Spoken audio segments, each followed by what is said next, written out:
গহপুৰ মহকুমাৰ হেলেমত পুৱাৰ ভাগত এক পথ দুৰ্ঘটনা সংঘটিত হৈছে।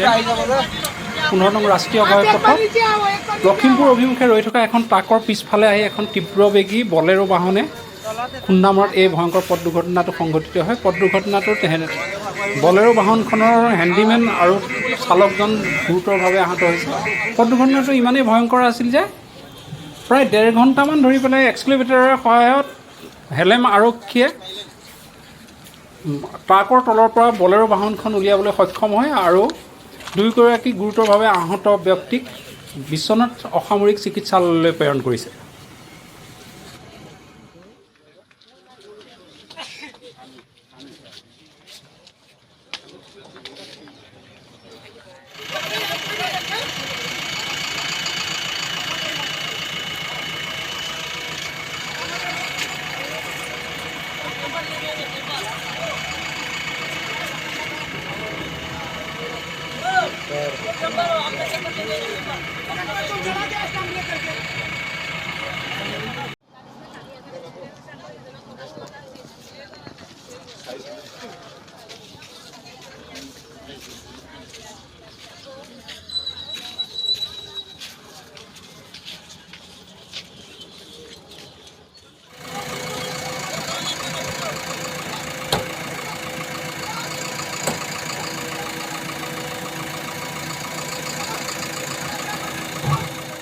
মৰ্ণিং ৱাক কৰিবলৈ আহোঁতে দেখিছোঁ যে ট্ৰাক এখন এইখনত ৰখি আছিলে।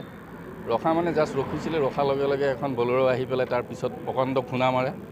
বহুত ডাঙৰ এটা শব্দ হয়। সেই শব্দৰ ভিতৰত আমি ৰাইজ সকলোখিনি ওলাই আহি পেলাই বৰ্তমান ড্ৰাইভাৰজন এতিয়া তাতে আবদ্ধ হৈ আছে।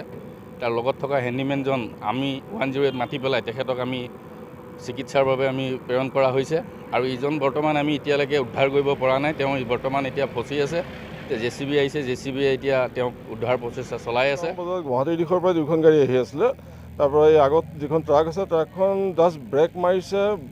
ব্ৰেক মাৰোঁতে পিছৰ যিখন বলেৰো আছে বলেৰোখনে কণ্ট্ৰল হেৰুৱাই পেলাই তাৰ পিছত মাৰি দিলে। মাৰি দি বেক চাইডে সোমাই গ'ল। মোক এটা প্ৰকাণ্ড শব্দ হৈছে। আমি ওচৰ চুবুৰীয়াখিনি লগে লগে আহিছোঁ। আহি পেলাই দেখিছোঁ কাষত বহিয়া তেওঁৰ হেণ্ডিমেনজন অলপ ইনজিয়ৰ হৈছে।